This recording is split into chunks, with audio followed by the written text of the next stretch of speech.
as the That's all official I'm host good of for. that tab. Right, go on, initiate some banter. We're live. Figure it out. Oh, we actually are live. Oh my goodness me. Okay, hang on a second. We need to pause like we're starting sort of organically. Okay, watch this. Watch this. Okay, wait. I've been driven to the bottle today, guys. Have you indeed? Did you see how that worked? Yeah, very good. Really fucking mental day, guys. Like I had to do where I work every now and then we get a bunch of tourists that go on this tour. So usually they're from the US or from China or Japan or whatever, where they go and see different stuff throughout the UK, and they usually start up in Edinburgh and they work their way down. And we usually have evenings where people come along to where we usually perform, do our Shakespeare shows, because that's what I'm working on at the moment. And we basically do like half an hour of like nailing Shakespeare at them, like just intensive monologues, okay? So I come on and I do this Henry V monologue, which is St. Crispin's Day, which is like this, it's my favorite, man, and it's like the most amazing speech to give before a battle ever, because it really gets you pumped. It's right before the Battle of Agincourt, and I'm like, "For any speak who fought with us upon St. Crispin's Day," and everyone cheers and goes, "Yeah!" Like you're ready to fight and stuff. And then someone says, like a lot of people have done in the past, "Can you do that again, please?" Like, what do you mean? What? You do it again? That's a thing that people ask? Can you just do that again? Like a battle speech and then turn around and say, "Sorry, I missed part of that. Could you?" Like, I was like, "No, I can't. Like, this is my showstopper. I'm done. I have So anyway, a friend. We go to this music festival every year, Knockenstarkin, which is this big hippie music festival. Well, it's a very small hippie music festival that we go to every year. And my friend has memorized that speech, and he does it every year out of his bum, like Ace Ventura. You know, like he like talks out yes. Oh man, that's so cool. He does the St. Crispin's Day speech like that every year. It's just this weird tradition that's like become a thing. I can't explain it, but every year, even though he's doing it out of his bum, everyone's like, "Yeah, yeah." That's amazing. I'll have to steal that. I'll do that on stage one day. See how people react in Shakespeare's own town. So, ladies and gents, thank you ever so much for joining us today. The mega stream. Oh my God, what have I done? I've just opened the stream on my. Oh, that was a bad idea. I opened the stream, and I heard us talking. That was weird. Anyway, well, that could put you off. We're on the mega stream. My name is Rob, joined by Lloyd. This is his channel. Yeah, I'm the one doing the introductions. And we're also joined by Jeff Doty. Say hey, guys. Hey, guys. Hey, guys. Knew it. So we asked the community some questions, didn't we? We did. We asked them. We actually come on, Lloyd. Chop. Let's go. We asked them one question, which was, "What would you like us to talk about?" And this community, which is Absolute Tabletop on the Facebook, was like super helpful. They gave us loads of shit to talk about, which was nice because we had nothing. We wanted to talk, like we wanted to get on here and shoot the shit like we do very regularly. But then we had nothing to talk about. We were all out of ideas, and now we've got loads. We got loads. So to sort of begin, I'm just desperately trying to find that post because in a mad panic, I closed all the windows to stop our talking. You got it. What's the first question? Why the stigma against tieflings, asks Dice on Ice. As we are very polite on the mega stream, I think it would be only right to ask our special guest, Jeff Doty, to respond first. Why is there a stigma against tieflings, Jeff?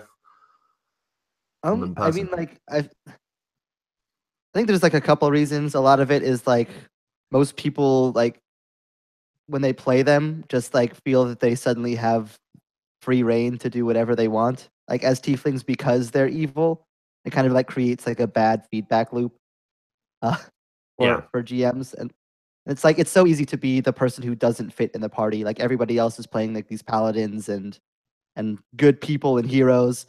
And then you just have like the tiefling warlock rogue who's just about evil and shenanigans. And it's like, it's so easy for that to become a party breaker.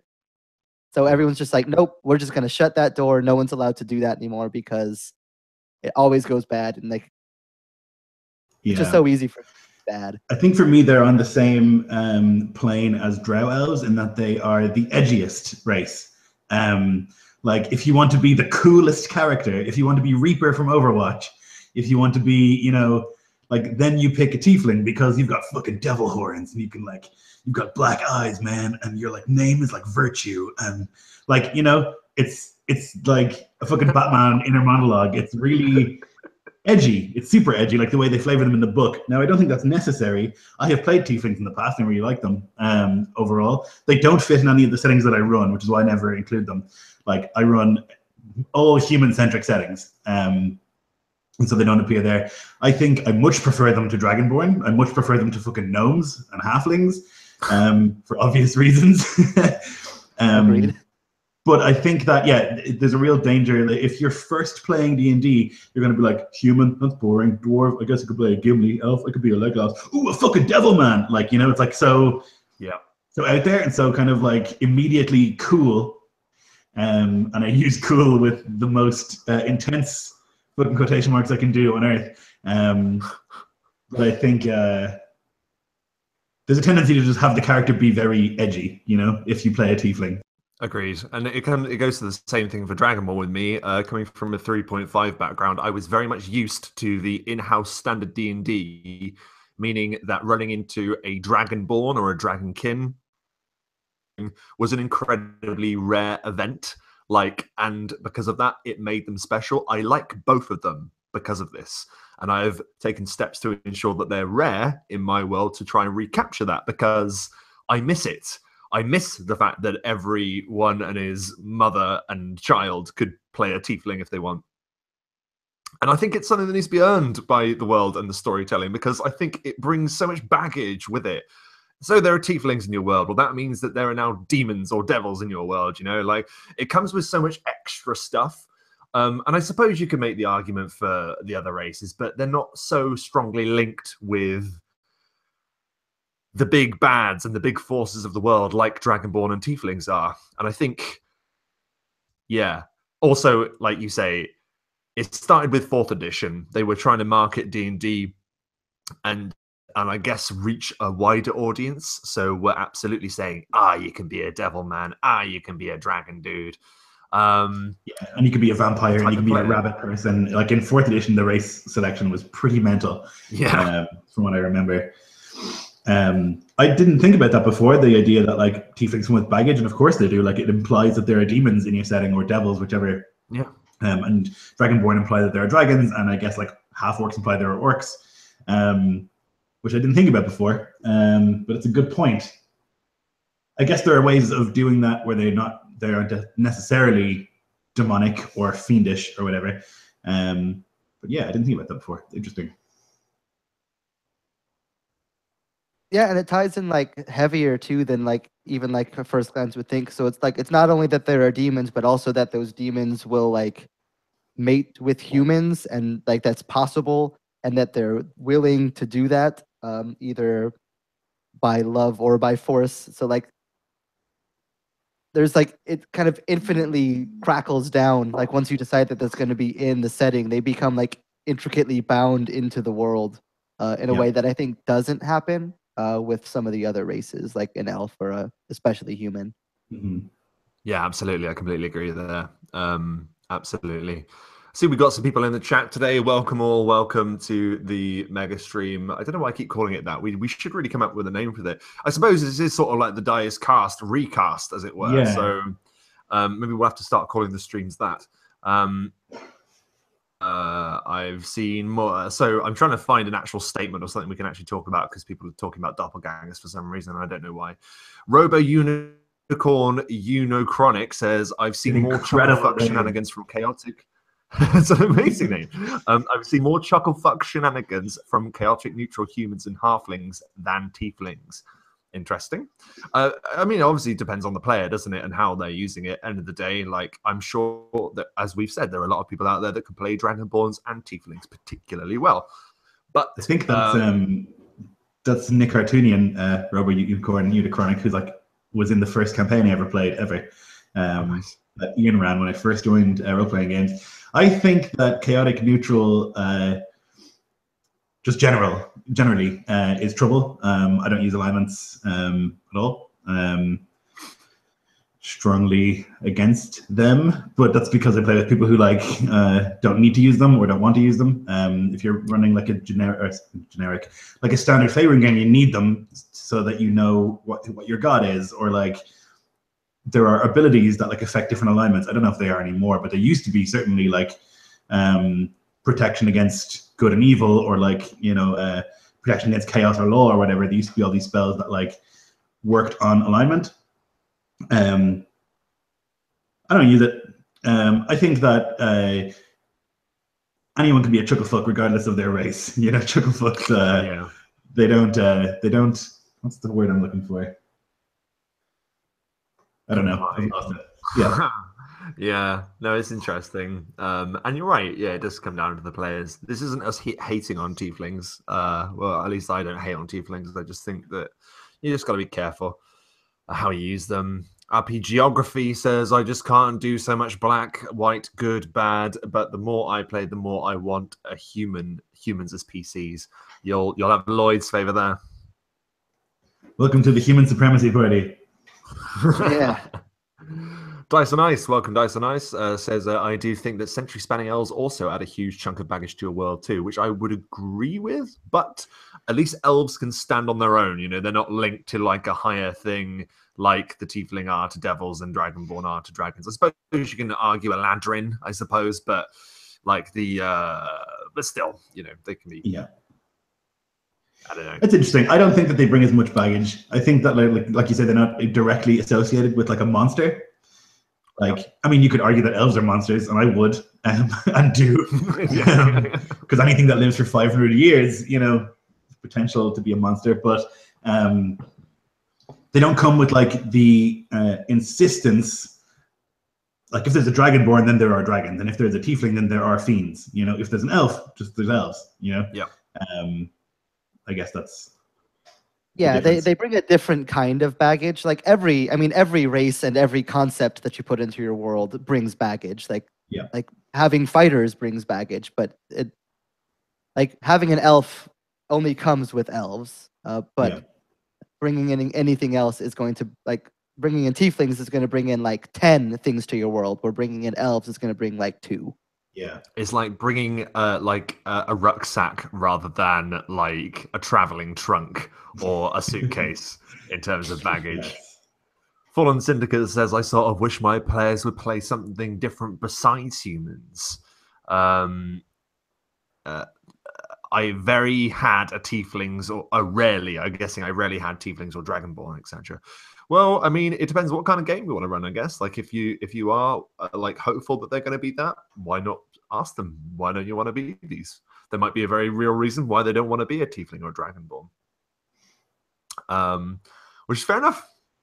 Give or take. We have a lot of questions to cover today, and I hope we get to them. So, you know, that's a little bit on tieflings. Like, not really against them, but, you know, just take it easy. Take it bloody easy. Yeah, so like I named this like why tieflings are bad. Like, I don't think that they're bad at all. I just wanted to like annoy people and get them into the chat.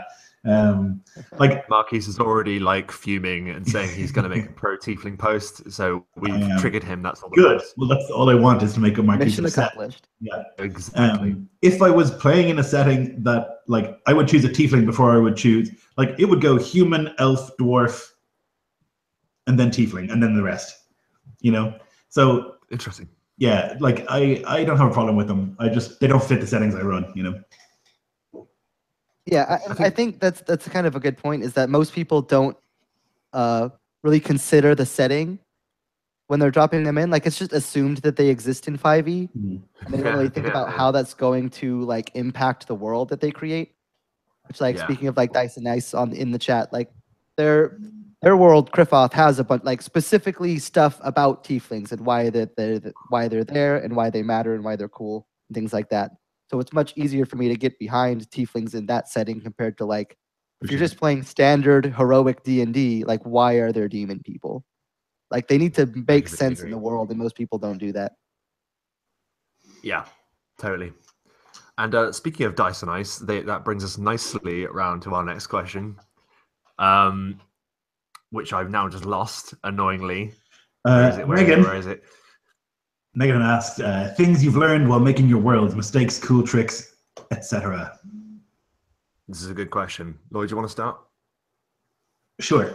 So Iscloft started like, I don't know, 4 years ago, and it didn't look anything like the way it looks now at all. It's gone through like a total change over the last whatever amount of years, particularly in the last year or so. And so the best advice I could give is just like keep at it, keep changing it. It's never gonna, I don't know that it's ever going to, like, for me, be finished or correct, you know? I'll keep changing it to suit how I play games, and to when I have a new idea for like a mechanic or a new idea for like a archetype or a culture, I will add that in. Whenever I play games in the setting or run games in the setting and things happen canon-wise, I will add that to the setting. It's always going to keep changing for me. So I don't know if that's useful advice, but for me, I'm never finished, you know? I think that's really good advice. Jeff? Yeah, I mean, I actually totally agree with that. Like, your setting doesn't have to just be like the setting that you conceive of day one doesn't have to stay that way. Like, I think a lot of people, when they come up with an idea in their setting, they're like, oh man, like, I like this part of the setting, but then I decided to add this one day, and then like I don't actually like that, and now what am I supposed to do? Just take it out. Like, Change it, yeah. like it's not like Middle Earth in the Lord of the Rings books where it's like that's sealed in paper for all eternity. Like, you can just say, I don't like that. That's not in my setting anymore. Whatever history that it had manifest is gone. Whatever like implications it had for the mechanics or the story aren't there anymore. I don't like it. It's gone. Like, that's fine. Like, you can do that. Yep. Yeah, absolutely. I mean, you are literally God of your setting, you know? You can decide what's true and what's not. When I started Iscloft, you could play as elves. And they were like way powerful, like more powerful than people by miles. You could play as a Jotun, which is a fucking giant, you know? When I first started, because I was like, here are the things I want in it. And then I wanted players to play them. Like the first campaign I ran in Iscloft, Dennis played a Jotun barbarian, and he had like 700 hit points. It was a joke. He was a god.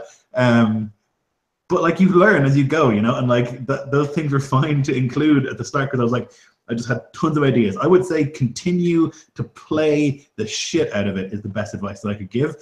Test it all the time. Keep playing it all the time. Run games all the time in it. Play games if you can in it. If you have mechanics and you're making mechanics, test them relentlessly and tweak them every time that you do. That's what I've been doing a lot recently. I've been trying to get, and it's been really well received. People are asking me to like run the setting, and now I have to like work on a document properly, because I have like 7 or 8 documents. They're all over the place. They make sense to me in my mind, but they don't make sense to most people because I'm the one who wrote them, you know? But just keep playing in it, keep testing it. I mean, I can take it from this point, because essentially I had a rough skeleton of what the 9 Kingdoms was going to be before I'd even joined AbTab. I had been running a home game which was set in the frontier, which still to this day is in the setting, but like Lloyd's Iscloft, 9 Kingdoms has changed very much over the since I've joined AbTab. Actually, that's sort of when I was starting to do it. And this would be because my world suit the campaign that I'm running in it. I absolutely adore having settings that you can run 100 games in if you wanted, 1,000 games. But at the moment, my primary concern is running a good game, and that it means ensuring that the setting that I'm running is serving the game that I'm running. So the 9 Kingdoms is there for the Lawkeepers campaign. And while there are many, many different elements of the world that they are free and open to explore, my focus has always been on ensuring that it's the characters that are exploring the world and thus shaping the world. The fact that I was able to explore the Underdark is purely down to the fact that I have a Dark Elf in my campaign. Chris needed the Underdark. So I was then, well, what does the Underdark look like in my world? And because of that, it is shaped organically, and it is shaped to a use that is now there for all time, and I'll be able to run a billion games in the Underdark if I want, because I know exactly what it's like now. So, I mean, what I'd say is simply building on what Lloyd said. Like, not only are you running and shaping in the game, like running and testing things in the game, rather, allow your games to be the thing that builds the world, rather than sitting down with a pen and a paper on your own. That's fine to like world build, but you can't beat running a game and letting the game build it for you. Yeah, absolutely. And that's where I go. Yeah, I totally agree. Like, I think a lot of people, when they go to like build their world, they feel like it needs to be done before they start playing games in it. Because like, well, what if somebody asks like about the Underdark? I need to make sure my Underdark's ready. What if somebody asks about the gods? I need to make sure my gods are ready. Like, at least for me, my process for world building is basically like I'm building the next plank in the campaign as the session previous is happening. And it's like if somebody needs to know what the gods are like, then I'll make the gods. If somebody needs to know what the elves are like, then I'll make the elves. It's like make what you need and what interests you immediately, and like let the rest of it develop, because chances are you're probably not going to get it all on the first go. Yeah.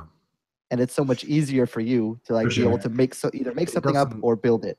If somebody like is playing and something comes up and I don't know the answer, I will straight up say, I don't know, like I haven't thought of it yet. And then after that game, I will be like, okay, better think of something, or I'll have the players shape it. It's like really useful. Like collaboration, like 5 people are way better at coming up with an idea than you are. I would say. It doesn't hurt. Also, like, don't get me wrong, it doesn't hurt to have like a vague idea. Like before Locris had showed up, I still knew roughly, because I knew there was going to be a drow in the game. I started thinking about it beforehand, so I didn't have to wait till he got there. I was thinking about it beforehand, so I knew that rather than the drow being these individuals that were banished beneath the earth, they were actually creatures that decided to go under the earth to protect the world from the threats of the Underdark. Thus sort of changing the way that at least I think about drow. A more heroic idea than them just being these cackling villains in the darkness, So yeah, even that, just having a vague idea is enough, I think. I think that pillars are really useful. This is something I talked about in our podcast once, Rob, about like having ideas of what your world's about. So for Ishloft, it would be like violence in combat is really important. Like that fights are not like these like delicate like have at you. They're like headbutt, kicking the balls, bite someone's tooth out. Like it's rough and violent. That's like one. And then the next one would be brutality. Like people are shitty to each other. No one's kind. Everyone's trying to live. And then the next one would be like survival. And the next one would be like superstition and consequences and whatever. Have like 5 things that like are the world that they're about. It's much easier than to like refer back to those when you're making a new thing, or if someone else wants to run it or like look into the world, they can be like, okay, these are the 5 things that should be considered in every decision and every game, kind of, Yeah, absolutely. Like think more about how the world feels rather than like what is physically in it. Like, because if you can get like, this is the tone of the world, it's mysterious and it's violent and like such and such. Yeah, like everybody's know how to make that happen in the game a lot easier than names of the cities, and now you have to piece that together. Yeah. And I was going to say, just before we move on from this, because we've talked about tips and what we've discovered building our separate worlds. Lloyd, I think you mentioned like a mistake, but you mentioned, first of all, I had the Yotonet as playable characters and whatever. Jeff, can you think of a mistake that or something you'd consider to be a mistake when building worlds at all? I'd say like it's difficult because it's not necessarily like a mistake, but more of just a completely lack of compromise on certain things that like I probably would be better if I gave them up. It's like my world is very like symbolic in a lot of ways. Like there's a lot of esoteric and like weird shit in it, which makes it like harder to grasp. Like as a player, like going into that, like if you don't like actually take time to learn some of it, you're just not really going to get it. And like that's kind of a deal breaker, I think, for a lot of people, because it's like, well, who's going to want to like read up all these like weird like alchemical symbols and like weird nonsense like that Right. before they go into a game. They just want to roll up a character and go. So it's that like can play to your advantage. you Oh, can- sorry, go ahead. No, I was just gonna say. So it's like, well, in one sense, that could just be considered like a choice that's like worth it in the end. At the same time, like that is gonna alienate a lot of people, and like only put that stuff in there if you like absolutely like it's necessary to you as a creator or to the setting. Yeah, and sorry for interrupting there just for a moment. It's like I was about to say, I think that can also be used to your advantage as well, though. Like you say, there are a lot of concepts that might be a little difficult to grasp hold of, or advantage in being mysterious. I found like I instantly describe to people what the law keepers were, for instance. Like I left it super vague, and it allows there to be like a sense of mystery that makes your players more interested. So when you reach the point that they do discover what they are, they're actually listening and like paying attention rather than thinking, oh, they're just telling me stuff like because I need to know this stuff, rather than I've been waiting to hear what this means. So I think that can play to an advantage as well. So hopefully, Megan, that answers your question. We do have a question in the chat that I think is worth answering, which is, do you start with a big concept and zoom in, or do you start small and work your way out when you're building a world? Jeff, you go first. So I kind of go like both in a sense. So I start big in the sense of like world pillars, like the tone, the feel, like natural concepts that apply across the world. But as far as like actually building places and like events that happen in the world, I very much focus in on where like the player's action is happening and work outwards as they move. So kind of like set up a foundation, but then zoom super far in. Lloyd? Big, always. I think it makes much more sense. I like to think of the pillars, like I say, like what the world's about and what's supposed to be in it. And then make a map, usually. That really helps me. It's like fun. First of all, I really enjoy making maps, but I also, it really helps me. Once I have a map, I'm like, it makes sense where the cities are and where the mountains are and where all the other stuff is.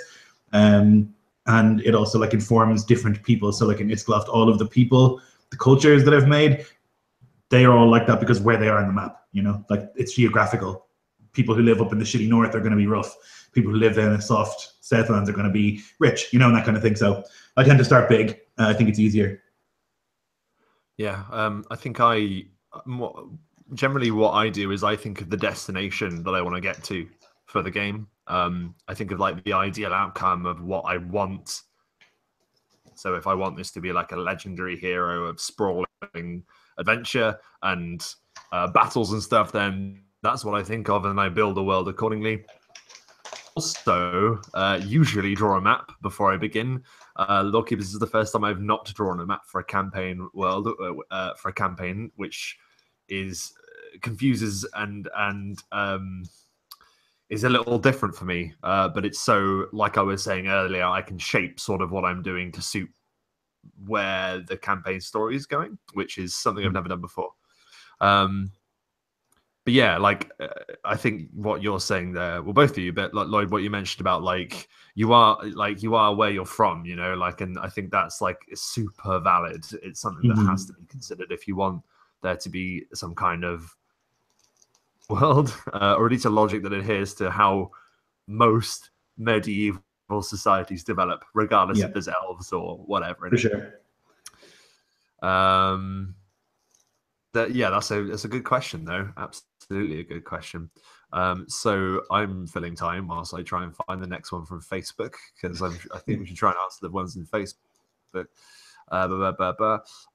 So Baptiste says, if you have a player that can't make it to the game, but you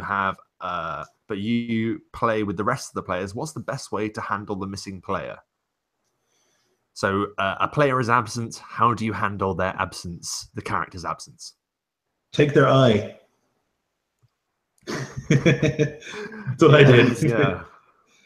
Yeah. So my take it is that if you can't come to a campaign game, then the DM is going to play your character.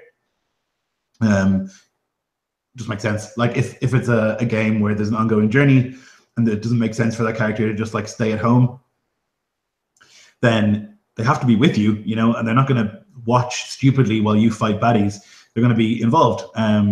So I mean, you take on the risk, obviously, if you're not there, of your character getting killed. You know, which is like a thing that could happen. And I think that it's, you know, you got to be there. You can't not go. If you give enough notice, then it's a different story. But if you like on the day of or the day before or whatever, and you suddenly can't make it, then I'm going to be pissed off. But I'm going to role play your character as best I can. And if you happen to get like shot in the eye with an arrow, that's your fault. That's not saying that Caius is responsible for that happening. Caius is a very responsible player and actually very rarely doesn't show. But you know what I mean? I do, and I just want to explain for those of you that don't know, in Lord of the Rings game that Lloyd runs, Caius was unavailable for a session, and thus Lloyd played his character Beregond, got into a horrible fight, and yeah, he lost his eye in the ensuing struggle. Now, the other thing is that you have to consider this. What I would say is you have to consider the situation that you are in. In that session, there was no way. There's no logical way for that character to not be there.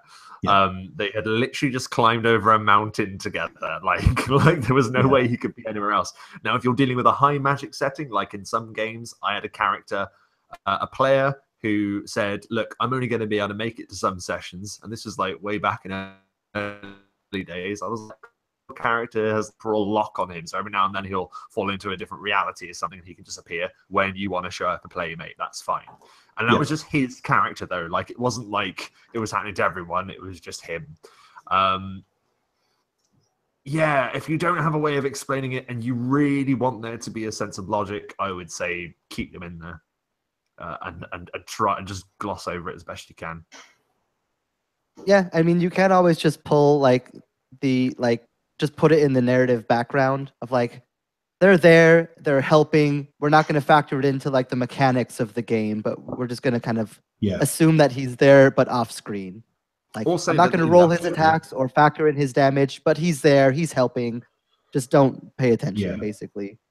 And that's pretty much the way that I do it, of just like more or less pretend that they don't exist unless it's like absolutely necessary, that they're brought back into the story feature, and then you just role play it out as the GM and find a way. Yep. Well, I like if it wasn't in those situations where they would obviously be there, like in that Against the Shadow situation that we just described, like you can do, oh well, they've like scouted ahead, or they've gone, you know, just to find a different path for the session, whatever. Yeah. But and if you're in an urban campaign, you know, they could be off doing their own thing for a day, or if you have a home base, you know, and you're striking out from there a lot, then they could be doing something there, you know. But it's in the particular session that we were in, you were in the middle of nowhere, you just crossed a mountain, you know, there was no way that Beregond would just like not be there, you know, he had to be there. So in that situation, like, I didn't roll attacks and stuff for Caius. No, I did actually. Yep, I had him like act and stuff like that, rolled initiative and stuff for him, because I think that like it makes more sense to me. Like, Beregond's not going to sit back and watch, you know. Yeah, but it is tricky. Yeah, I think we fairly covered that question. Taylor says, in the same vein as Megan, how do you capture the feel of the world? No tieflings in Iscloth, but there are in Nine Kingdoms. What little or big things help a world feel distinct? And we can obviously include your setting into this as well, Jeff. Who wants to go first? Sucking someone's eye out of their head. That is, there's somebody in the chat talking about that. So Nick Dawson, for those who are unfamiliar, is just like the best dude. He I've gamed with him for a long time. He like ran a very long running Iscloth campaign. It wasn't broadcast, unfortunately. He also runs like Game of Thrones campaigns, which are not broadcast, things like that. I think the best GM in the world. And he plays in Iscloth frequently in my games, and he understands the setting perfectly. He just gets it. And one thing that he does to make Iscloth feel like Iscloth is to like ramp up the violence level and like the desperation level really intensely. So we played a game recently, and one of the attacks that he made was like to grapple someone and try and suck their eye out of their head, right? He just like clamped his mouth over the person's eye socket and was like trying to suck their eye out of the head. And the other day we played a game, and he was like unarmed, and he like there was all these like pit traps in the ground, and he like grabbed this witch and he like dragged her over to the pit trap, and he like grabbed her head and just like smashed her head into the spike in the ground, right? So that sort of stuff, like that level of violence, that like I think fits the setting perfectly, but every time it happens and people haven't played Icecroft before, you can watch the cameras and watch them go, you know, which is fantastic. Like that's one thing that you can do in my setting to make it feel different and feel correct in my point of view, is like desperate violence, you know? Yeah. It's a surefire way of getting the point across. Yeah. And even like things like when you win a fight in Icecroft, everyone's poor, you know, everyone is poor.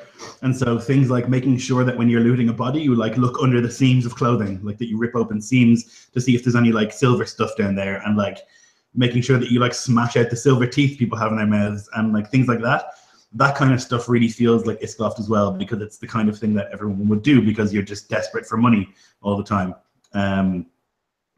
Yeah, I guess that's something. Jeff, how do you make your world feel like your world? Your world, because like for people who don't know you from these streams, you should explain what it is as well. Yeah, so it's still kind of like a work in progress. It's not like nearly like fleshed out as much as like Icecroft or the Nine Kingdoms is, but like basically it's a world where like, so the world is basically just like completely garbage. Like it's like, imagine like Gothic era stuff. So you have like all these like cathedrals and castles and stuff, but like the world's just been completely like wrecked. So like think like Gothic era, but like Rome. So like Rome fell. There's all these amazing infrastructures and all these awesome buildings, and there's all these people who are just like, who the hell built all this amazing stuff? There's like, it shouldn't even be possible for humans to be able to build a cathedral like that. So like, so they're trying to like figure out what's going on in the world. They're also like afflicted with like this thing that basically makes them like almost like unconscious, instinctual, like animalistic. It kind of like drives everybody to madness after a certain amount of time. And most people basically just live terrible lives of meager like destitution, trying to like eke out a living. But some people try to go out and figure out what the hell is going on in the world and how you can fix it. Like something that like kind of, I guess if you're trying to like capture the feel like as a player, like first of all, magic is like incredibly scary, particularly fire magic. So like reacting to magic, like people take magic for granted, I think, in a lot of games. Even in settings where it's more rare, it's just kind of like, oh, that dude just cast a fireball. Like you guys have talked forever about why aren't you afraid of magic? So that basically, if you see magic, like that's a weird and shocking occurrence, and like that's going to be something that will like drive you away from people. And also kind of like a search for like self-improvement and a goal. Like characters who aren't just living their terrible lives, like there's something driving them to try to make the world better. So like, what's your character want that's worth it enough that they're going to push and try to like live out a life in this terrible wreckage of a world that makes it worth trying to figure out these mysteries and like to try to solve and like become an actual human being when everyone else is like falling away into madness and misery. Like I guess like that's kind of the big one, is like, what's your character trying to do? What are they trying to become that like gives them drive and like a reason to live in a world that they would by all means be better off not existing in? You're saying all the right things, Jeff, man. I mean, the magic thing is a big one for my setting as well. I mean, like, one of the mistakes that I have made, which is what Megan asked about, is I didn't make that clear enough in the documents that I've put out there. It's not clear enough that magic is like this horrible, terrifying thing, and that most people like are very afraid and very hateful and distrustful of people who use magic. And like that's not clear. And so I've played some games or ran some games where people are using magic as if it's normal, which is what is implied in the document. So like one of the mistakes I've made a lot in the document is assuming that people understand the setting the way that I do, which obviously they don't, you know, and that's like not their fault, that's my fault. So yeah, fear of magic and like just making things like that clear, I guess. Yeah. The way I go about making my world feel like my world, blah blah blah, is I like the idea of my world being the twilight of a. At one point, it would have been a standard Dungeons and Dragons world, maybe. Like there were your Dragonborn, there were your Tieflings, there were vast civilizations, but now they're all gone. Like the civilizations are now ruins. A lot of those races are now extinct or have left this plane, for example. And the idea is to make people miss them. It's an idea of there have being this legendary past that is now no longer sort of relevant in the world, and it's about whatever remnants of that world coming to terms with a world that no longer acknowledges them, but maybe needs them, but doesn't know they need them. I think the same thing goes with magic. Magic for mine is that it isn't that very common at all. That is heavily policed.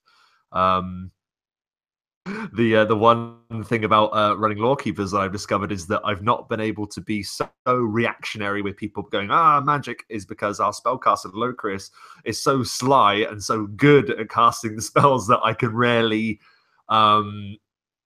which is good because it means Locrius has paid very close attention to the fact that his character has learned magic in secret and knows how to keep it secret. Yeah, it's amazing. But that's what I'd say towards magic. But yeah, making sure that there are the ruins of a lost world that once was there. Now a world sort of on its knees and sort of letting out its last gasp. And also sort of that idea that there's the ancient stuff and no one knows how to make it, because that's like a real thing that happened in our world, you know, in history. Like after the Roman civilization fell, you would have like Saxons or whatever in England looking at Roman baths and being like, giants made this, right? It had to have been giants. Who else could possibly build like this, you know? I think that's like so amazing, and I can really relate to it. Like we're not in an age where it's ever been the case. We've always been going up in terms of technology, but like you can so imagine like if 100 years after Rome fell, walking through Rome and just being like, huh? What? Yeah. How? You know? No, like when I went to Rome, I felt like that, and I know how they did it, you know? Even still, yeah. And that's like 2,000 years later, and still I was amazed by it. So imagine if you had no concept of like what an arch was or what a crane is, you know? Yeah, I mean, like some of those things have like, it takes so long to build. Like some of those like cathedrals that go up in Europe, like those took like 500 years. Yep, it's outrageous. Like, to be a person who like hasn't grown up in that society, who's now trying to like look at this as a purely an outsider and like try to reason up how it would even be possible, like there's no way you would have the perspective. Like imagine if like our culture now like just went to hell and like somebody had to like live a life with all these like skyscrapers and computers and be like, what is this sort? You would think it was like magic. Yeah. Or like gods would have had to build it. And the one last thing is that on top of that as well, and like you were saying, Lloyd, when things are forgotten and you don't know where these things are coming from, the first thing that I thought of when thinking about the campaign that I'm running is check it, because there was a little announcement trailer I made for Lawkeepers when I picked my characters, and there's a little tag in it that says history is written by the victors, but legends are forged by the brave. So I like the idea that no matter what happens throughout the world, for the history being rewritten and all of these legends being forgotten, there is a chance for those who are willing to stand up to fight back, which is sort of what the whole world is based on. So that's where I go for anyway. But I do like. Isn't it amazing? Just the difference between like that statement, like that. I think it's so amazing that like that one statement can be like the difference between Iskloft and the Nine Kingdoms, right? Like that. Yes. in Iskloft, history is only written by the victors. There's no legends for the brave, right? Like it's just whoever wins.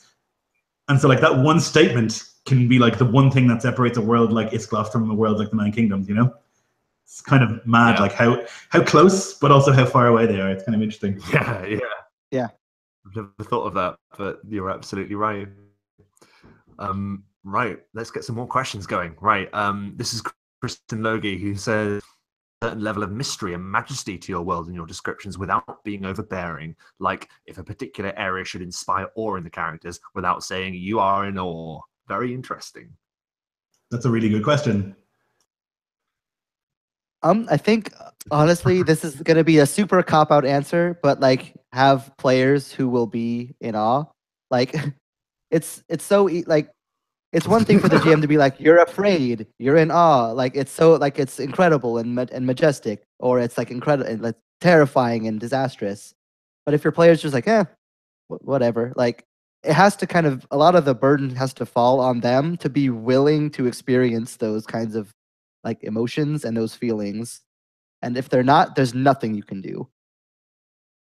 That's the best possible advice, I think. Like, like because there's no amount of describing. Like, I don't need. So, I have a stable of maybe 15, 20 people I play with, and I know that like I don't do a lot of describing as a GM. I do a lot of like, here's a situation, figure it out. I don't do a lot of like, and then you see the marble pillars or whatever. It's not like really my thing.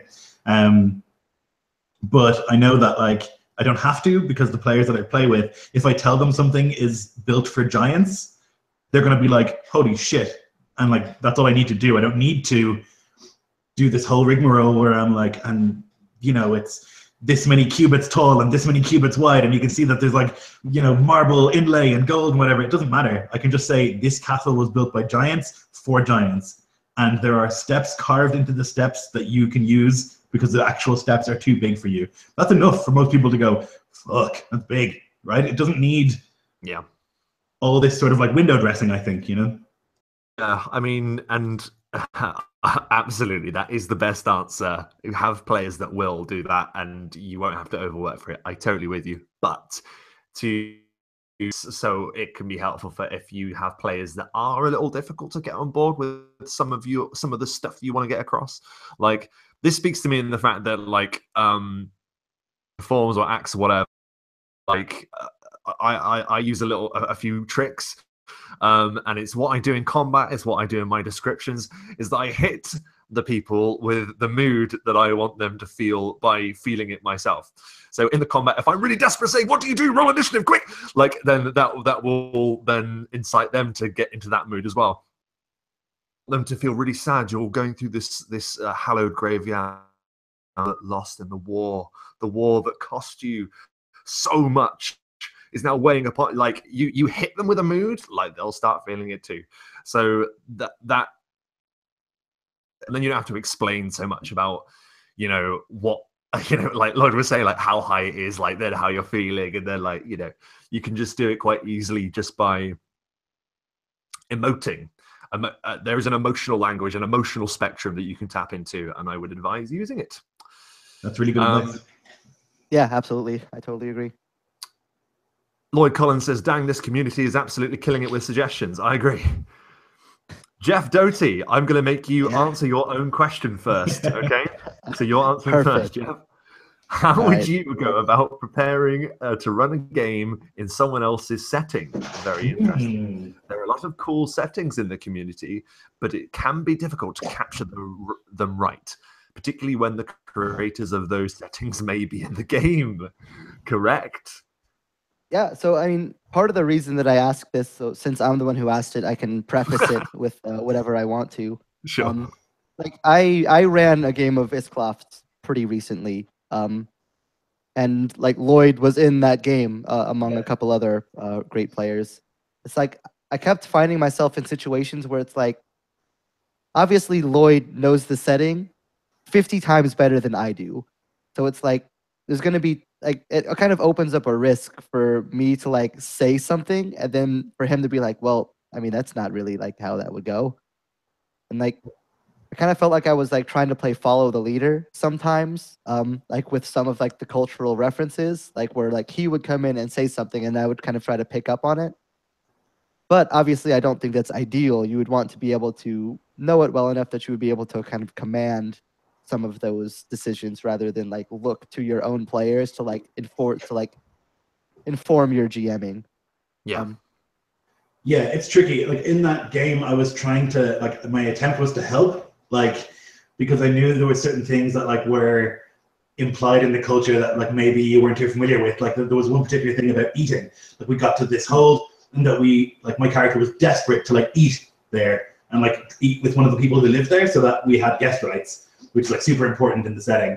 And so I was pushing that quite a lot. There was also a scene at the very beginning where like we were part of a crew and they were kicking us off the crew, and there was like a lot of implications there, a lot of like cultural stuff there, and I think you handled it really well.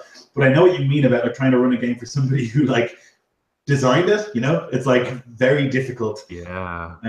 I wanted to run a game in Valos for Mike, but then it didn't happen in the end. But like I was nervous about that for sure, because it's a very involved setting, you know? Like I'm gonna run some Nine Kingdoms soon, and even that, like I play in that world all the time. And even so, I'm still a bit like, what if I fuck it up, you know?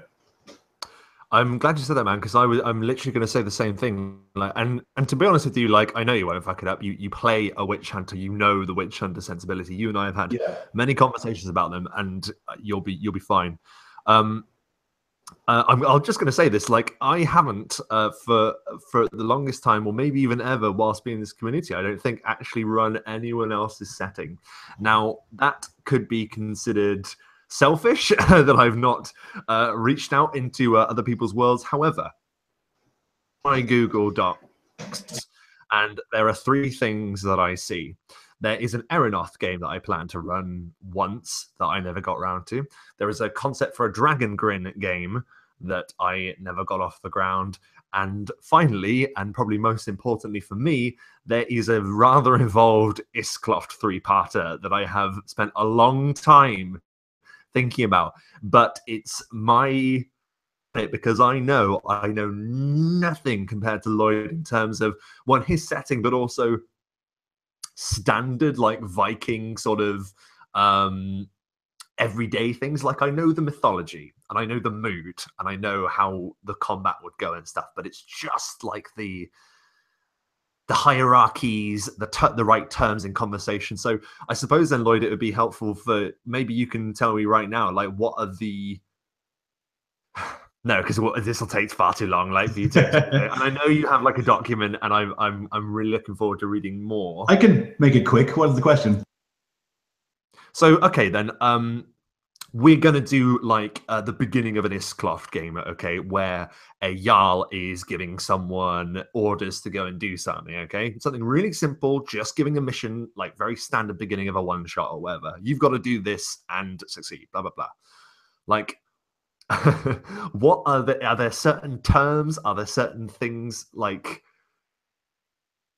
you know what I mean? Like, I know, like whole gang and things like that. Oath. Mention oaths all the time, because the reason that anyone serves anyone is because they swore an oath. Like in the law, the warriors and the peasants and the Jarl are all the same. They all have the same laws that apply to them, right? Like the Jarl is not a king. He's just a person who's wealthy enough and like can provide people with safety. And so people swear oath to him to serve him, and he provides them with like food and weapons and stuff like that. So oaths are like the main thing that ties all of Iskloft together and all of the people together, and that's true of like Viking Age society. It would be a question, not an order from the Jarl. He would be like, I want you to go and do this, but he can't force them. Like he doesn't own them, you know? They don't like they owe him fealty, but like they can also say that's a crazy thing to do. I don't want to do it. And he like, it's not as clear as like a feudal society, you know? It's not like he doesn't actually command them. He has their respect, you know, and they probably will do as he asks. So it's more of a conversation, less of a, this is like, it's not like when you went to go meet Denethor at the start of Against the Shadow and he was like, this is what you're doing, because he's like ostensibly a king, right? Like this is like a man who's quite powerful asking other people who are quite powerful to do a thing, you know? So it's more conversational. So oaths are a really big thing to mention. I would also mention like wealth, like what are they getting out of it? Like if they're going on this mission, are they just doing it because they owe him, like if it's sworn an oath, or is it like well, obviously, whatever you take on the raid, that's yours. You know, things like that. That's really cool and worthwhile bearing in mind. But yeah, like I say, 3-part Iskov thing. At some point, I will do it. I promise. I'm saying it here. It will happen.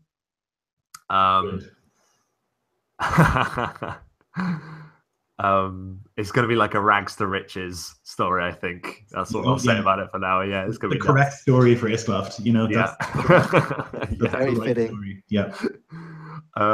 Let me see. I think we're running out of questions. Actually, I think we've done quite well. I think we smashed the questions, and we've done it within an hour, which I think is admirable. That's actually really good. I did ask the chat to see if there was any other additional questions, but it doesn't look like it. So yeah. This is really good fun, guys. Yeah, we'll have to bring Jeff into the fold in future. See if we can get him into some more. Cool. Yeah, I don't know. I think that's it. I guess this is my channel, so I should do the outro, right? So thank you to all the people who watched. We got some good comments and stuff from you. Thank you to all the questions. If you are watching this and you're not in the Absolute Tabletop official Facebook group, that's where you should go. That's where we post all of this sort of stuff. That's where we post our games, things like that. So that's the place to look out for that kind of stuff. Rob is on Facebook, yes. Rob is Performance Check on YouTube, and Jeff is Encounter Balance, both great channels with great games. Check those out, and I'll see you next time.